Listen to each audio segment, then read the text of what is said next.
Welcome everyone to Housing Works. I'm Elizabeth Goldstein, I'm the president of MAS, and we're so excited to have you here for this book talk.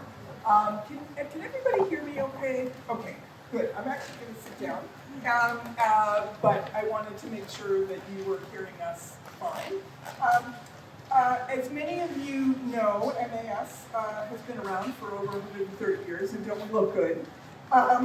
We've been leading the way towards a more livable city from skyline to sidewalk. We engage in research and data analysis around issues affecting our city, build alliances with community-based organizations, and celebrate the diverse cultural heritage and layered histories of our neighborhoods. One way that we do that is through this monthly book series, and we want this series to highlight new publications about New York City life, history, and culture. Tonight's book, Contemporary Art Underground, is a tremendous new book documenting and celebrating MTA's arts and design exceptional public art commissions throughout the New York City transit system. Founded in 1985, the program has created more than 400 art installations all across the city, transforming a necessary experience for all of us into one that reflects enormous vibrancy. The book itself is a work of art, and I think you'll all agree by the time we're done. And I can't wait to discuss it with creators Sandra, Bloodworth, and Cheryl Hageman. But we're going to do a little bit of back and forth here later this evening. But first I want to introduce both of them, and they're going to do a brief presentation of the work that they've been working on for a number of years. Then we're going to have a conversation, and then we're going to turn to you for questions that you might have about what you hear and what you see and what you've always wanted to know about. Sandra Bloodworth is a recently retired director of the Metropolitan Transit Authority's Art and Design Program. Bloodworth joined the MTA in 1988 and became the director in 1996. Over 3 decades, she has shepherded works of art installed in the subway and rail stations, including those at McKay's, Yoko Ono, Jacob Lawrence, Anne Hamilton, and Alex Katz, among others, and many others, some of which you'll see later tonight. Bloodworth is also, we're very excited to say, the recipient of the Jackie Kennedy Onassis Award from MAS later this year. But she's also been the recipient of the Sloan Public Service Award and the Gary Melcher Award for Artist Fellowship. Cheryl Hageman is the co-author of, or the other author, I should say, of this book. She is the deputy director of the same program, the MTA Arts and Design, responsible for commissioning new works and maintaining the permanent art collection throughout the MTA system. Questions on that later, I'm sure. She is the co-author of the book, obviously, which was published by Monticello Books in April of this year. And Cheryl has applied an in-depth knowledge of materials and fabrication to produce and care for award-winning artworks during her 2 decades as an arts administrator. Now I'm going to pass it over to Cheryl and Sandra for their presentation about the book, and then we'll go forward with the discussion. Thank you. Thank you, Elizabeth. Good evening. Cheryl and I are just very excited to be here tonight at Housing Works Bookstore for MAS's Book Talk with Elizabeth. Our new book, Contemporary Art Underground, is a celebration of more than 100 new artworks that were completed between 2015 and 2023. Over the past almost 4 decades, we have commissioned, as Elizabeth mentioned, over 400, do you hear that? 400 permanent artworks that give each of the stations, that's subway and rail, a unique identity. Now we're going to share some of those works, and we're going to feature the materials that we use the most often: mosaics, glass, and metal. MTA Arts and Design presents visual and performing arts throughout the MTA system, with permanent art and an extensive temporary arts program that engages our writers. You all know Music Under New York, and I hope you enjoy the graphics program with posters and art cards that you see in the system. As well, there are photography exhibits in light boxes, and of course the beloved Poetry in Motion program that we present with the Poetry Society of America. More recently, Arts and Design has built a strong digital arts program. It's a venue that's increasingly becoming key to artists. MTA Arts and Design has one of the largest and most diverse collections of permanent public art in the world. Artists are emerging, they're mid-career and well-known, as is the case with this work by Roy Lichtenstein at Times Square and Romare Bearden at Westchester Square in the Bronx.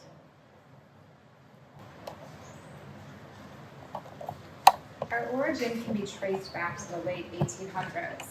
The streets of New York were dangerously congested. The founders who envisioned the subway system knew that it would be a challenge to get people comfortable with the idea of underground travel. Aesthetic appeal played an important role in encouraging ridership then, as it does now. Architects Hines and Lafarge were hired to carry out the design mandate and responsible for the finishes, including the terracotta, used for decorative effect to identify stations and aid in wayfinding. They chose to use durable, easy-to-clean materials. Many examples of those original architectural details remain in the system more than a century later. By the 1970s, the system had fallen into disrepair. As part of the regeneration of the system, percent for art legislation was adopted, and in 1985, MTA Arts for Transit, as we were originally known, was founded. This is a dramatic before and after, showing one of our first projects. Milton Glaser, the designer behind I Love New York, picked up on the motifs in the historic terracotta for his porcelain enamel panels. For almost 40 years, the program has carried on the vision of the subway founders, using art and design to signal respect and enhance the experience for the customers we serve. Now, durability has always been a requirement of our environment, as the permanent artwork is intended to remain the entire life of the station, which with us can be quite a long time. This is achieved by using materials like the glass smalting you see on the left. Nancy Bloom created these details of her work in color studies that the fabricator Stephen Mioto, working with Trevisanuto mosaics, used to translate her work. Mioto, the fabricator, also worked with Derek Forger. Their process began by Stephen observing Derek at work in his studio.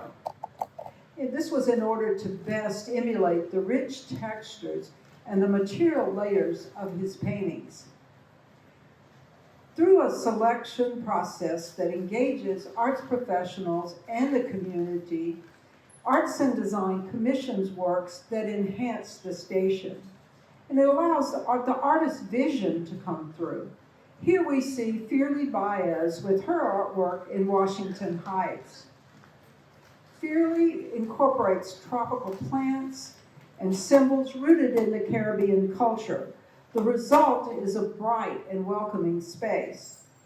In contrast, Ann Hamilton's artwork at the WTC Cortland station uses a somber, monochromatic palette. Anne weaves together text that's drawn from the Declaration of Independence and the 1948 UN Declaration of Human Rights.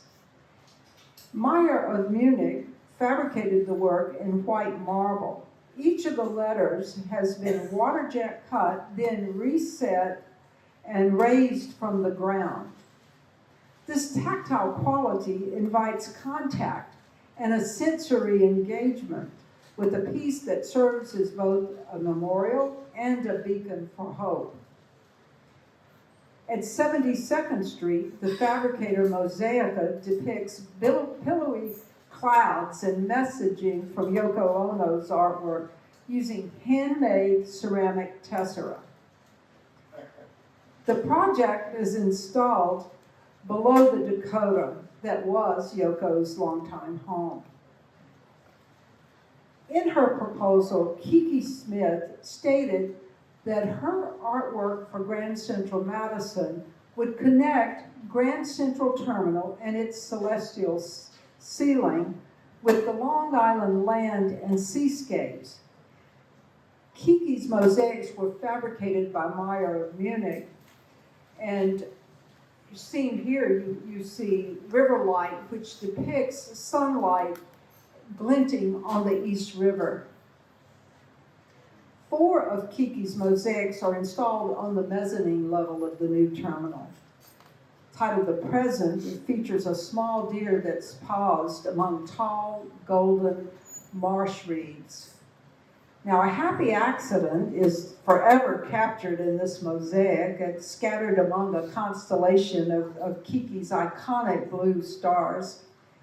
Prismatic light from a crystal spinning in the artist's studio unexpectedly threw rainbows across the scene, which was captured here, lending an air of magic. For her Grand Central Madison artwork, Kusama drew from her My Eternal Soul series to create a flowing composition that extends more than 120 feet. Now, the first challenge was precise color matching. Kusama's studio dissected the original artwork to identify the palette, which was ended up being 13 colors plus white. Now you see the glass color chart below. And here, Miyoto and Trevisanuto worked with a Murano glass manufacturer to create these 13 mosaic colors for the most accurate match of the artist's palette. Here we see Miyoto installing at Grand Central Madison.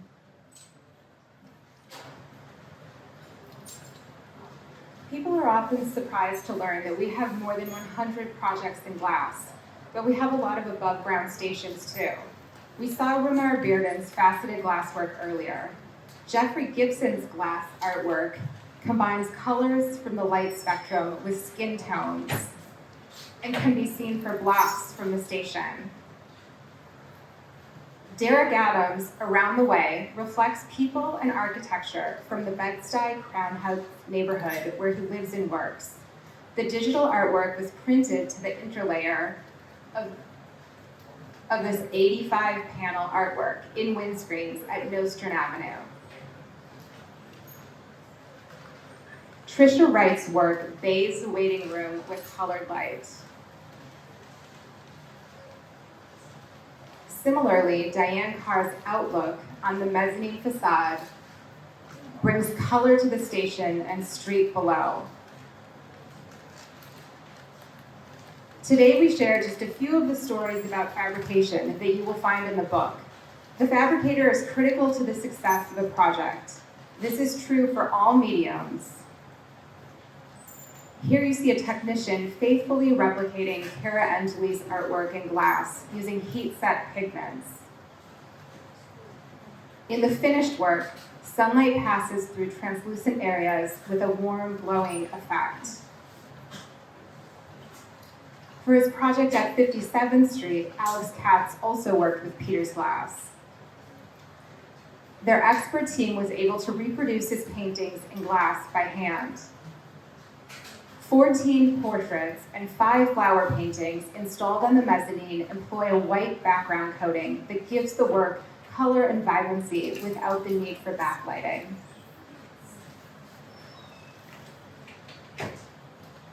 Sarah C's immersive installation at 96th Street is the largest artwork in the MTA Arts and Design collection. Using a limited color palette of 8 shades of blue plus white, Blueprint for a Landscape comprises 4,300 unique porcelain tiles that are digitally printed in a ceramic glaze and fired by Alcalagras. The color combinations vary at each entrance, as does the type of energy depicted, Wind and water surge through the scenes. Next, we'll look at some of our metal projects. Carrie Sheehan's artwork serves as a railing that casts equally beautiful shadows onto the walkway. Saya Woolfolk's artwork picks up on the color palette of the station to accentuate scenes depicting the community-led gardens and urban farms nearby. Dan Funderburg uses gold for the compass rose motifs in Eureka. And at Middletown Road, undulating patterns in these shaped panels mimic the surface of the Bronze River just outside the station. Ray King's work activates the station through light, color, and shadow. 500 diachroic glass lenses are set like jewels into a tessellated framework.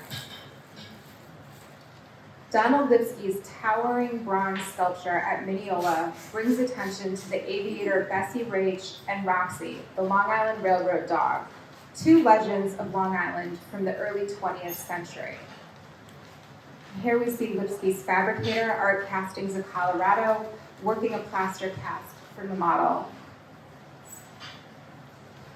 Tom Fruin, known for his colorful water towers, applies a similar technique for this work, picking up a nautical theme common in Syosset, where sailing is a community pastime.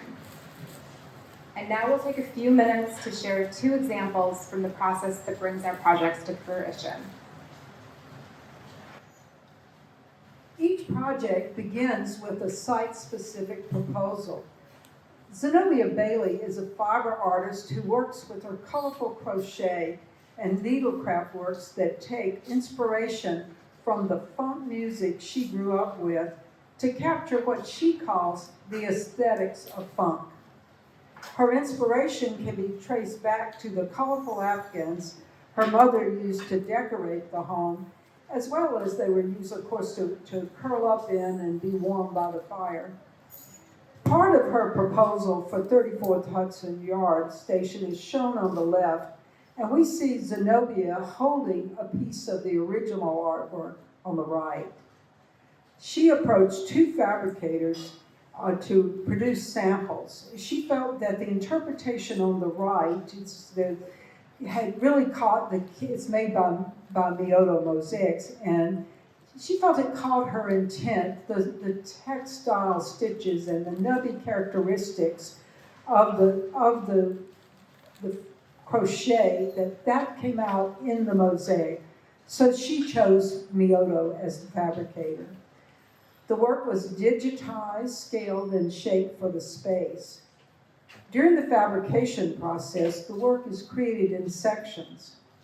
Here we see those sections being installed with the help of a detailed drawing to guide this process. Zenobia's majestic mosaics soar across two lunettes at station entrances, seen here at 34th Street. And they're also inset in a recessed ceiling dome at the main control area. And lastly, we'll look at Nick Cave's Times Square project that graces the cover of the book. Nick Cave entrusted Meyer of Munich to interpret in glass his sound suits, wearable sculptures that are often made of hair, fur, raffia, sequins, toys, and twigs. The largest mosaic artwork in the Arts and Design collection, the three-part artwork has three distinct scales and background styles. This is each one, installed directly below the One Times Square building, whose rooftop is home to the famous New Year's Eve ball drop. The sound suits are depicted suspended off the ground and rounded into ball-like forms. Broad stripes extend the full height of the wall to establish a verticality that connects with Times Square above. In the 42nd Street connector, now linking Times Square and Bryant Park in System, the longest section, called Everyone, features oversized sound suits, designed to make the narrow space feel comfortable and inviting. The shifting scale of the more than 24 sound suits here make the space feel bigger than it is and help to disguise the change in ceiling height. On the opposite wall, there's a mirrored color banding. This doubling effect, created by the artist working with the architects DiDomenico and Partners to further activate the space. And at the center of the long passage, there's a video component presented on the digital advertising screens, displayed for 3 minutes every quarter hour. In this companion piece, many of the sound suits seen in static form on the nearby mosaic appear activated through performance. Located near the 42nd Street shuttle platform, the 12 sound suits in equal all are shown true to size, grounded and neatly contained in the space between knee braces and barrel vaults. A background of radiating lines amplify their energies. Sound-like waves express an exchange that suggests they are communicating with one another and those who pass by. Equal all rewards close viewing. This section was fabricated at a level of detail that rivals the original sculptural works. Many of the sound suits were photographed while being worn by Nick. Seeing the hand of the artist rendered in such detail is a beautiful element of the artwork, but it also serves as a reminder of the many hands involved in the artist's process, as well as all who bring these public artworks to life for our riders. Thank you. Thank you.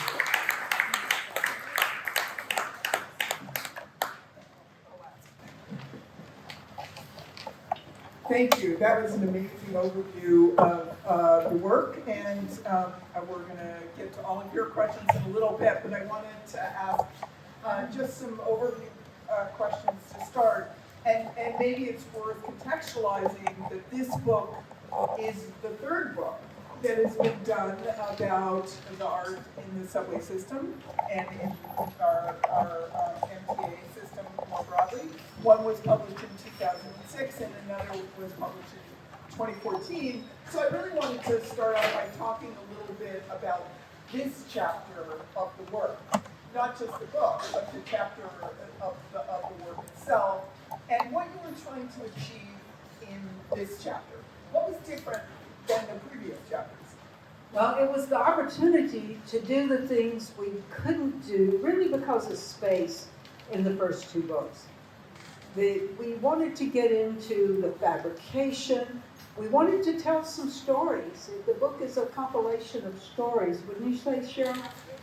And we wanted to tell those. We had many more we didn't get to tell because of space, but it was really fun to be able to get a little bit into the how-to, because people are always asking us, they always want to know.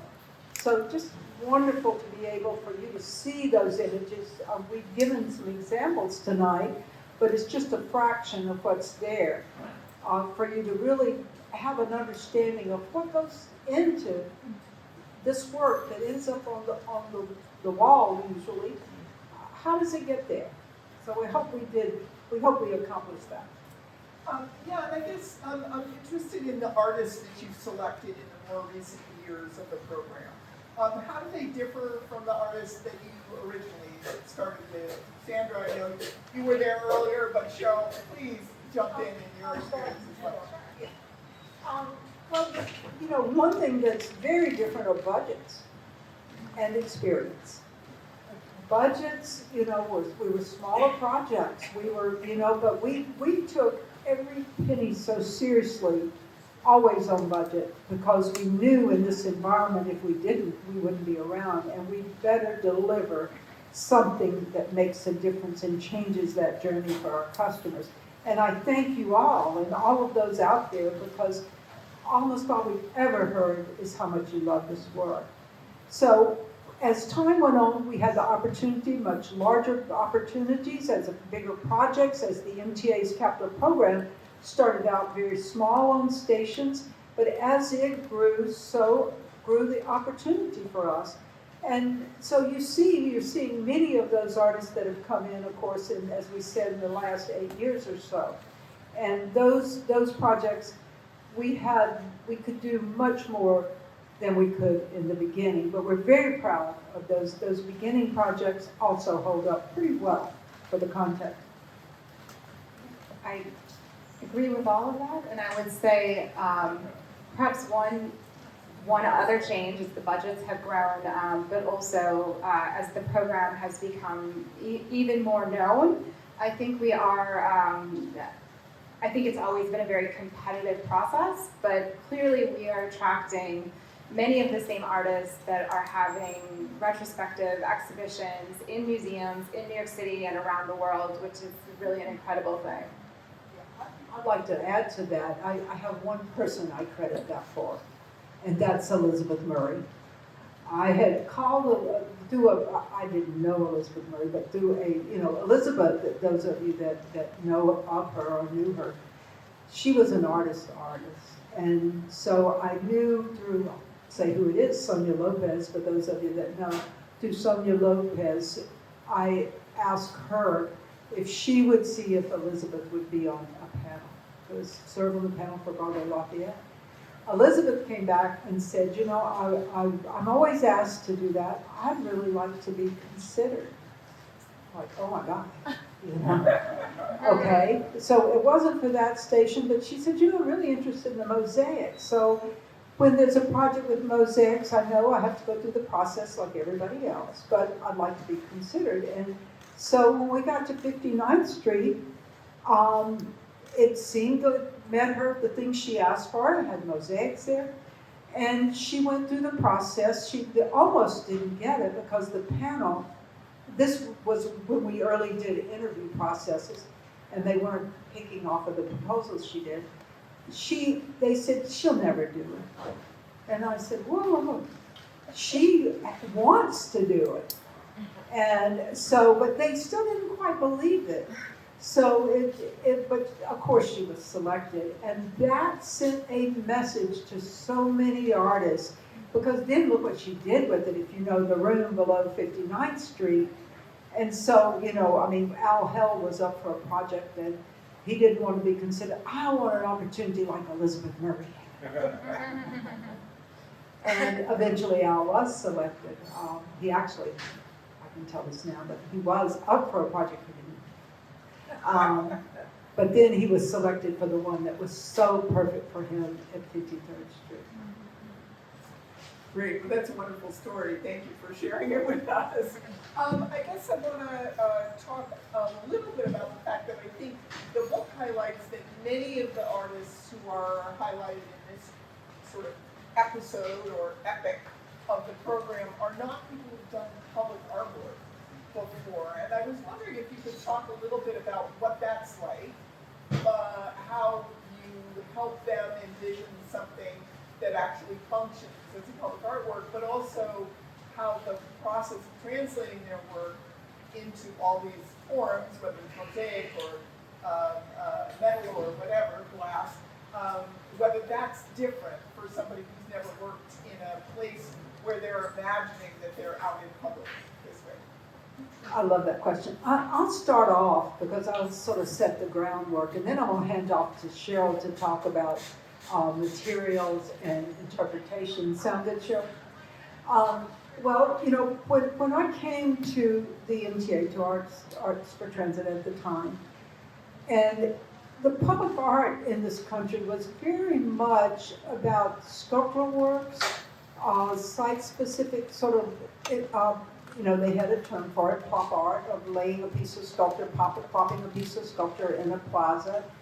And there were public artists. And the people who were being considered for public art were public artists.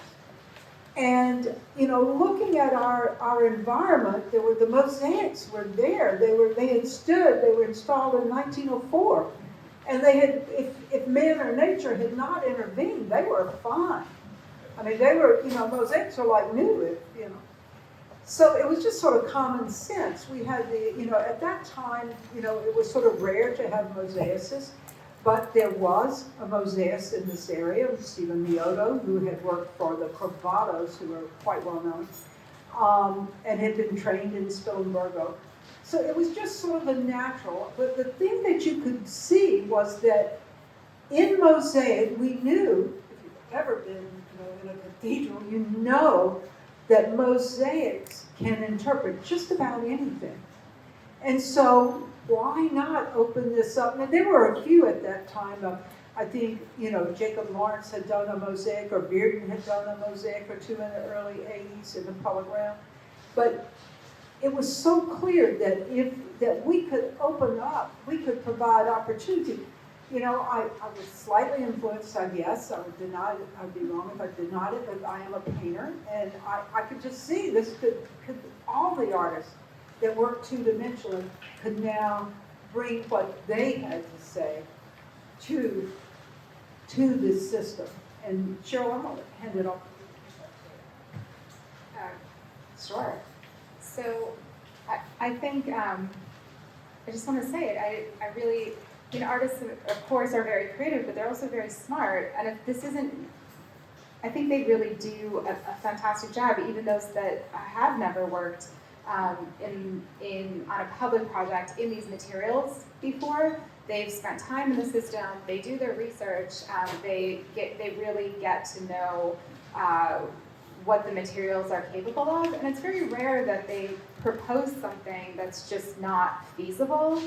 I will also say, just going back to what Sandra had mentioned with Zenobia Bailey's work, we do always start with a site-specific proposal. So at that stage, we already have a very good idea of what they have in mind, and I think, especially at the proposal stage, those who are really considering the space and considering the scale that they want to work in, present their work. We've sort of talked about that with Nick Cave's example too, sort of shifting the size of the artwork to work within that area. I think if the selection panel is sort of recognizing that those connections are already being formed, it's pretty likely that when it gets to the translation phase, that's going to follow as well. Great. So I do want to mention that, of course, it's not just great artwork here that we're seeing in our subway system. And I know Sandra knows that I took a little field trip with a friend of mine. I was meeting up with a friend of mine in Astoria, and I got to see the new subway station refurbishments and the great art all along the N and the W line. And I was so moved by this that I actually wrote about it in one of my e-news columns a number of years ago. So I'm hoping that you can talk to me a little bit. It's not just the Astoria line, of course. It's the 57th Street F train station that we've seen in Alice Katz's work, and so on. But I was in Prospect Avenue in Brooklyn, and there's many stations that have received this treatment. So I was wondering if you could talk a little bit about that part of the process too. And if we talk about the Astoria line, I have to talk in the context of a very special program.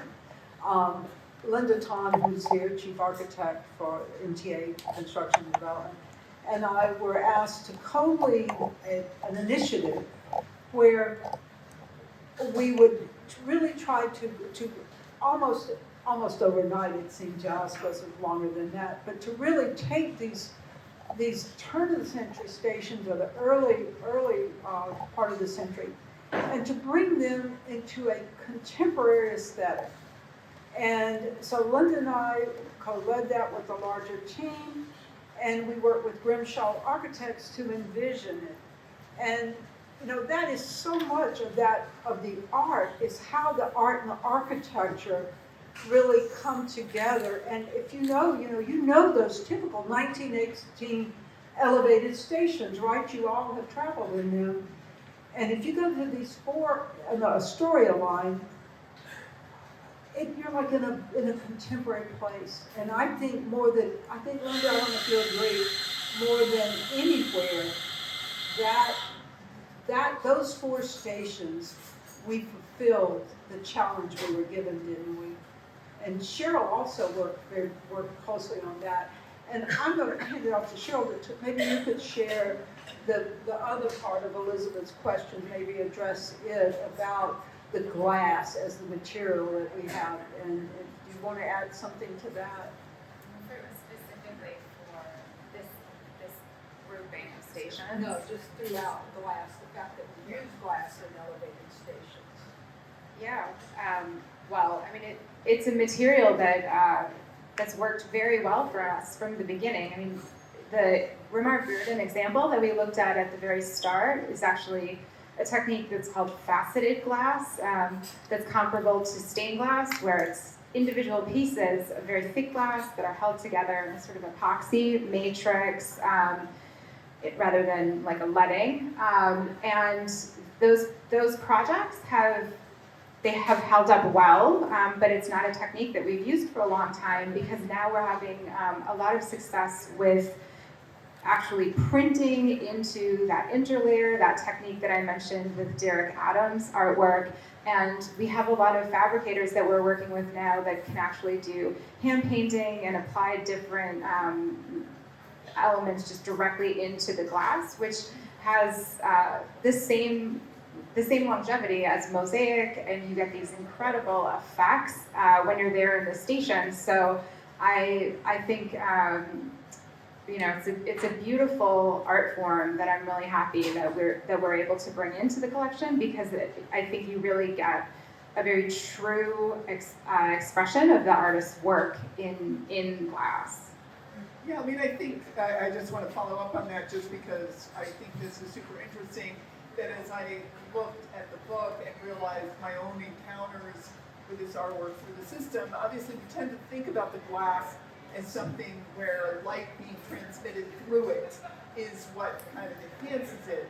But the work like Alex Katz's is not a place where light passes through. And also that amazing Jim Hodges piece in 42nd Street, which is this luminescent experience. You wouldn't even really, I mean, I think maybe if you were standing under it, you wouldn't even think it was glass, because you couldn't quite figure it out. But it's such an interesting material to be thinking about in a non-translucent way, I guess is what I'm trying to get at. The Jim Hodges piece that Elizabeth is mentioning is at Grand Central, and it is, just to describe it for you, I think we do have a picture of it somewhere, but I don't know where. It is individually cut, colored pieces of glass in his sort of camouflage pattern, but the glass is hand-blown glass that's been flattened and bonded with a liquid resin onto mirror.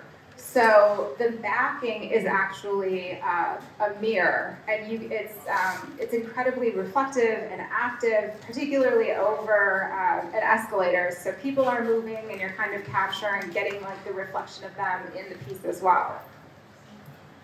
Yeah, absolutely. It is an amazing piece of art, and worth almost a destinational trip. And did you want to add something? I think Cheryl worked, I just wanted to add that Cheryl, that project was installed here in August, September of 2020. Till December. It was late. Yeah, we delivered that one late for obvious reasons. That's right. The wall was.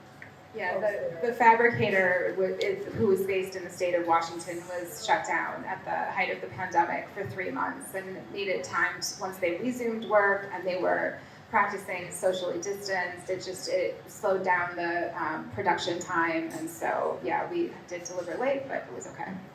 We were 2 months late, and maybe 3. And it's the only project I remember us being late on. Well, you had a very We're big held excuse. accountable. Yeah, We were held very big excuse.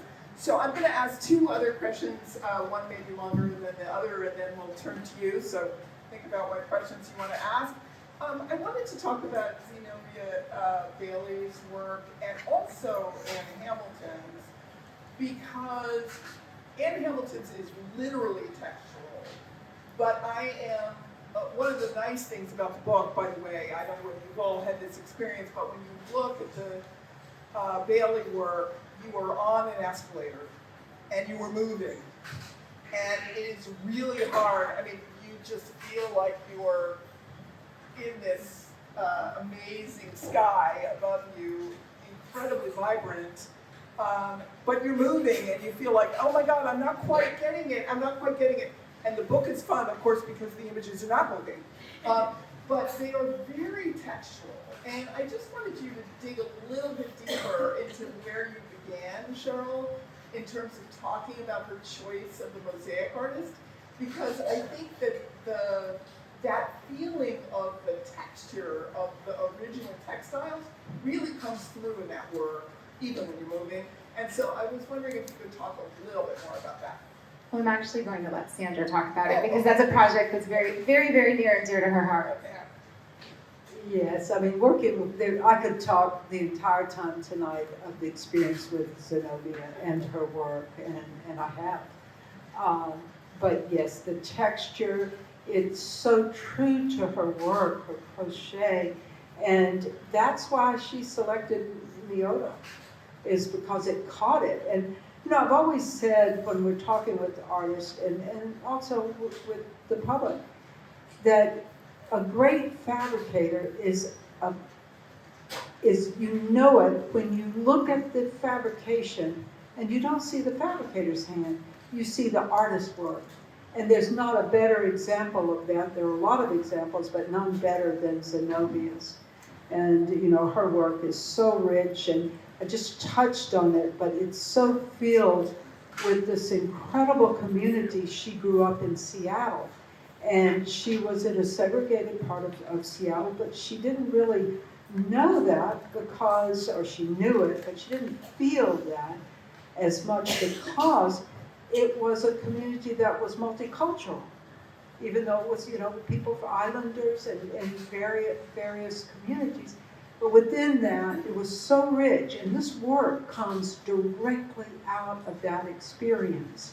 And then, I talked about her mother briefly, but she would go to Goodwill stores and she would buy Afghans, and she would come back and layer the chairs and everything, and they had a wood-burning stove early on that was later upgraded, but she would layer those, and Zenobia said she was constantly curating them with the different colors and moving them around.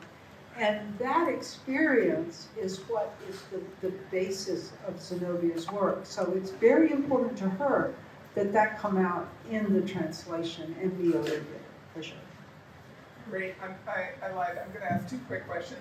One is, what do we have to look forward to? What's coming that you can tell us about? Just station names, if not artists. I no longer can speak for the computer.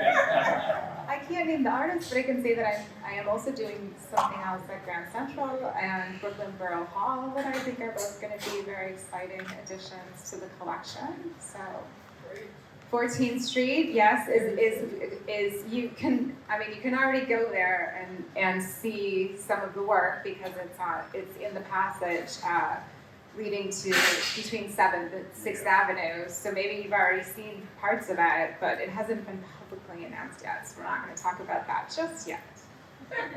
Okay, well, thank you. I didn't mean to drag you too close to the line. And my last question is, besides reading the book, what are the other things that people can use, tools that people can use for exploring the system? Good question.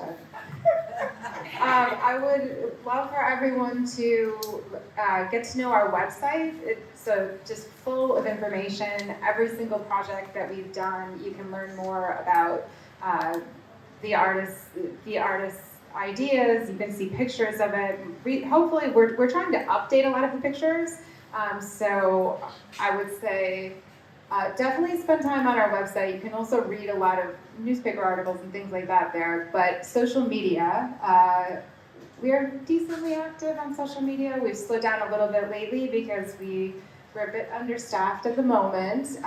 But I will say we're going strong on Bloomberg Connects, which is, if you're not familiar with Bloomberg Connects, that it is an incredible app that is through Bloomberg Philanthropies, and they engage arts and cultural organizations, not just in the US, but around the world, to put their content on their app. And so we have our entire collection on the app, and there's an interactive map, so you can go to any station and get information of what you're looking at, and you can also take self-guided tours, and we're regularly updating the tours.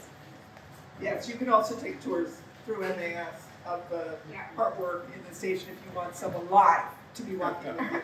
But Bloomberg Connects is wonderful. So I'd love to turn to you all for your questions. Go for it. Here. Hi. Is the current budget situation and the whole conditions to Brexit, is that going to impact by any chance the arts? Wow. Like, did we just have a renaissance and now we're gonna go through a decline? Do you want to answer it, or should I? Because I I'll think start just Say that what's happening with congestion pricing is going to affect everything if it's not turned around. And I'm saying that as a citizen, so we must get, if you care about public transit, we must get congestion pricing.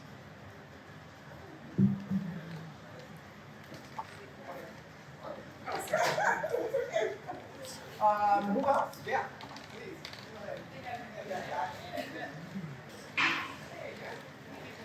That was fantastic. I have a more sort of curatorial or conceptual question, which is that most of these pieces are so site specific, and most of them fully transform the space. But in what ways do artists engage with the history of each station? Have you had proposals that are more historical? How do you balance this idea of transformation versus site specificity in this work? should I take that one? Well, I'll start it, and then you can add as whatever you like. I would say, I hope it doesn't have to be a choice.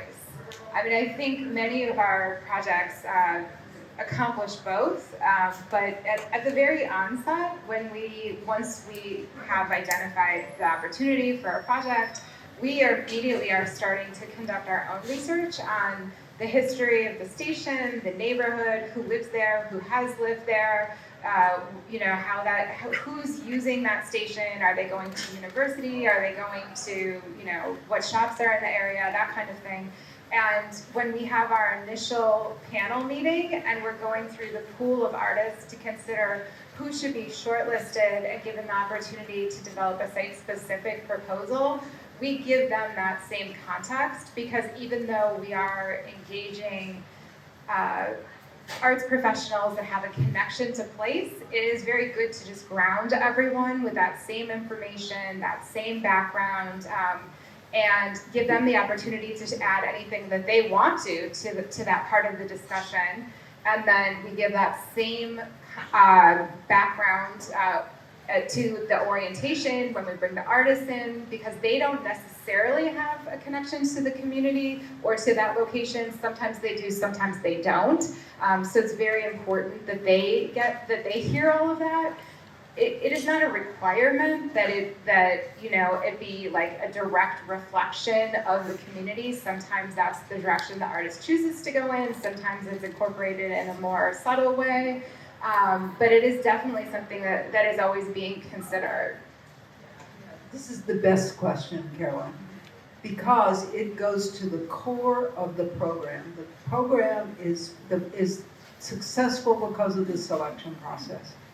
And that process grounds everyone in that room, whether it's community that's there representing, people representing, or electeds representing, the voting panelists are arts professionals. But everybody works together. Everyone starts with the information on the community. The project managers go into extensive research. And so everyone is grounded. And then they become grounded as they move along. And this information is the same information for every project we ever do. This is the consistent thing. We don't give themes. It's to come through the artist.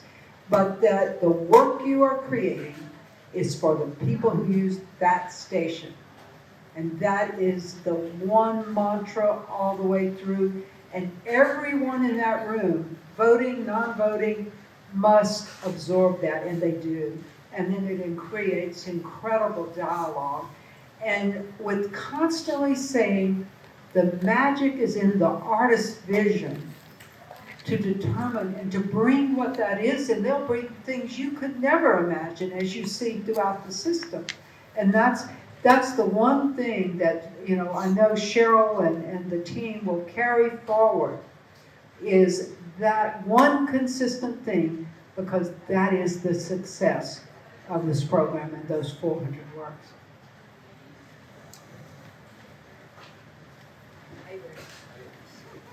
Great projects, thank you. Well, you said that loudly enough already, thank you, Bill. From the local to the global, were there in the early days other cities that had programs that helped enable this to happen in New York? And conversely, how has the program influenced transit systems in other cities that might not, but for New York, be able to do that? I would say Palace Lombardi, who worked in Boston, who really was the person, the visionary for the Boston system when they had those first stations, you know, the glove cycle and these pieces. And as when Wendy Foyer, who was the founding director, looked to Boston, and they taught with Palace. They had Palace here, and really thinking about the program early on. And so there was some influence there. I think we looked, London, really not permanent art at that time. And there weren't too many places there. Of course, there were, Stockholm and different places that had art happening. But I think Boston is probably the one place, the one program that was out there that did influence us. And as far as who we've influenced, well, we have influenced really in so much material. In fact, once we started working with Mosaic, this went throughout the country, not just in transit, but throughout. And the Italian fabricators, Trevor Zanuzzo has said to me, and I'm quoting him, not a statistic, that this program that we revived the mosaic industry in Italy. And he says it with passion, because he feels that, by just starting this, and then how it grew across the country, and now really all over the world, mosaic is thriving. And we're very proud of that. As you should be. Other questions?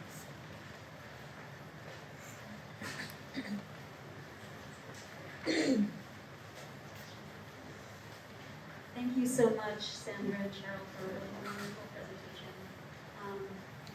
You've shown us so many magnificent works tonight, and it just makes me wonder, thinking about them in the context of certain realities of our city, has vandalism or defacement been an issue? How has the public engaged with these works positively or negatively? I'll take that. I'm very glad to say that for the most part, people are very respectful of the art. There are many cases where I see graffiti beside the art, but it's not right on top. We mentioned the durability of the materials we choose, so sometimes things do happen, and we're able to resolve them pretty quickly. That is honestly a downside to glass, because glass does get broken, and it's not that it's impossible to replace, but it takes a long time, and in the meantime, you have to put up plywood. Nobody likes to see that. And a location that we didn't really look at in the limited slides that we shared, but we do have a lot of glass in shelters, particularly on the commuter railroads. We had a piece that recently broke at one of the shelters for Metro North, so that's unfortunate because they have the plywood, and so we'll get it replaced as soon as we can. Whether or not that was intentional, it's hard to say. I mean, the reality is, of course, that we do keep our art collection in the public realm, and it's open to anything that can possibly happen in that space 24 hours a day. So, of course, things do happen, but we we make choices in our materials and in our placement. That's another part of considering where we should put the art to begin with, to reduce the likelihood of that happening. But to your point, I think for the most part, people are very respectful, and it's rare that it seems something's been intentionally targeted because it's art. Other questions? Over here.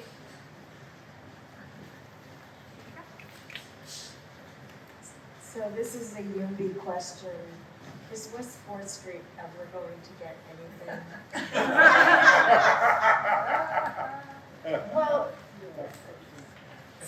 so maybe part of what we didn't stress was that we're a percent for art program. So we only have the opportunity to do artworks when the station is being renovated, when there's other work that's happening. There's an escalator that's being fixed for like, I don't know, a year? Years. Yeah. That we have to like shimmy by? Yes. I'm sorry to hear that. That does not sound fun. But I think it's, unfortunately, we also, because that's not really, like, that is that's an upgrade that will definitely improve the station when that is finished.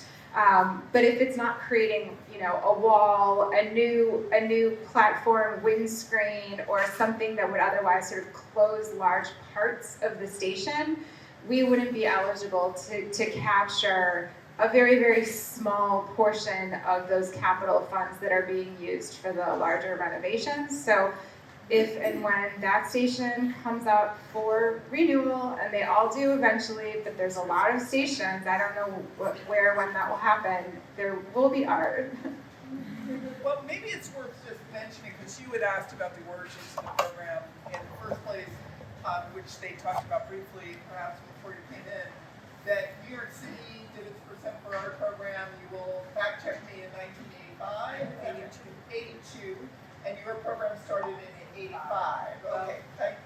Actually, Patty Harris and others were looking. Patty Harris, who's former deputy mayor, we all know Patty, head of Bloomberg Philanthropies, was with the Art Commission, and there was work happening to talk about art going into these stations. We were able to take a few of them, one of those projects, Muriel Costanis at Bloodworth, and actually bring that to fruition. So that was happening sort of between 82 and 85, but more, it really, I think, showed how you really needed an internal group, which of course is why this program, you have to be inside to really get these things happening. So it was being thought about as part of DCA, Department of Cultural Affairs, and then formalized later. Yeah. So that's why the capital connection. to Can I major ask station just a quick question? So like the Tom Otterness on 14th Street, was there a capital project there? That Absolutely. Oh, There was a okay. capital project, and that was part of the percent for art. Other questions? Can you explain the percent for our, can you explain the percent for our program? Sure. Why don't you explain from the MTA perspective, and then I'll have The percent legislation was passed in 1982. Ed Koch was mayor. He signed it. It was led, Doris Friedman was one of the main, whose daughter is head of the Public Art Fund. Doris was one of the first commissioners for the Department of Cultural Affairs. And the legislation was passed that 1%, I'm not sure exactly their specific formula, but I believe it was 1% up to a certain number would be, of capital projects, would be spent on art. And Renee Mitchell, who was also a deputy mayor under Koch, was an MTA board member. So Wendy founded Arts for Transit with Bob Colley, was when he was chairman. And this is early. Ravitch had started the capital program, but Bob Colley was chair when Arts for Transit was founded. And with that 1% would be spent of capital projects, construction, really finishes stations, to include art in the rebuilding. And it capped at that time at, became 0.5% over 200,000. And it still remains that today. We've been able to do larger projects because of inflation and things, but, of course, the cost of doing them has gone up significantly too, so not what it sounds like. But the MTA has done some mega projects that opened up.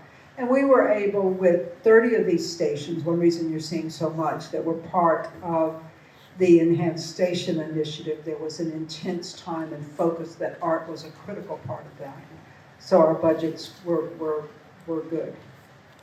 And part of the reason you see art at school sites and other kinds of public projects in New York is also because of the parallel program that's going on in here.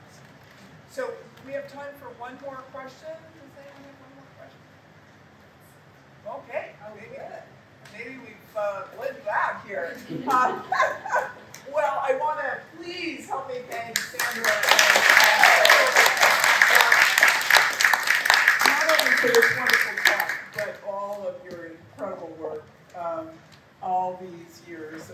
It's been really fun to do. You want to add something? I want to thank you and Housing Works and your team and even just wonderful to work with to do this, of course, Cheryl.